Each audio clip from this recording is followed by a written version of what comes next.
In our modern human existence, we tend to spend a lot of time in the same position.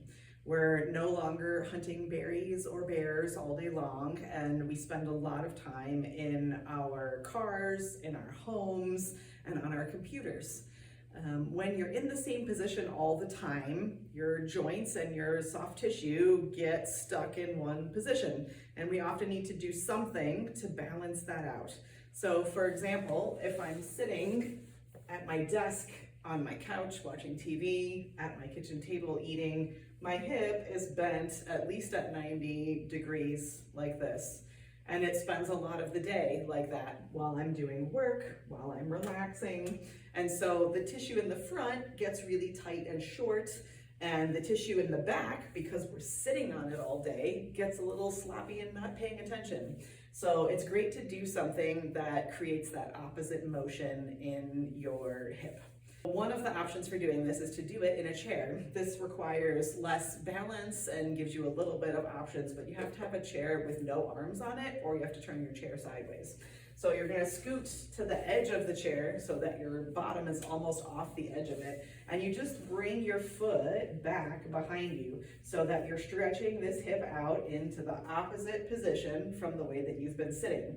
You want to go until you feel something. If you feel nothing, then you're not doing anything. You don't want to go crazy. You don't want to feel pinching in your back. You don't want to feel anything that doesn't feel good. If you do, check in with your physical therapist. But what you want to do here is spend a couple seconds, maybe 5, and then just take the pressure off.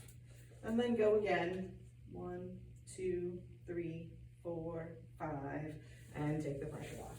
Another option for doing this exercise, especially if you're pretty tight in your hip, is to do a standing stretch, either using the wall or your stairs. This stretch is often thought of as a calf stretch, but if you're not worried about your calf, you can easily get a hip stretch. So we typically put our hands up on the wall and we have 1 foot forward and 1 foot back. When you lean in, if you focus on keeping your back tall and leaning in straight, you're gonna get that nice stretch across the front of the hip.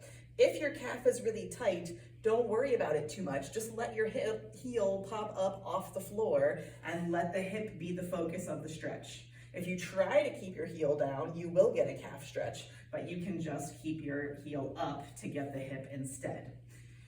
If that doesn't give you quite enough stretch, but the other positions are too difficult, you can also put your foot up on 1 or 2 stairs, hold on to your railings, and lean in that way to get more stretch in that hip. The higher you bring up your knee, the more stretch you're gonna get on that side. Same idea with the heel. You can let it pop up so that you get more hip stretch, or you can sink it down and get your hip and your calf together. And then the way to get the most stretch in the hip when we're talking about trying to reverse that 90-degree position is to go onto one knee. You want to step your foot out in front pretty nice and far so that your back can be up nice and tall, and you're just going to gently press into that knee and let this hip extend behind you. You don't want to completely fold over. You don't want to completely try to lean backwards. Just stay in your natural position and glide forward onto that knee, feeling that stretch in the hip on the stretching side. Same thing, hold for a count of 5, back it off a little bit, go again. Back it off a little bit. Do 5 or 6 if you're doing them all at once. If you're sprinkling it in throughout the day, just do 1 or 2, and of course you would want to do your other leg also.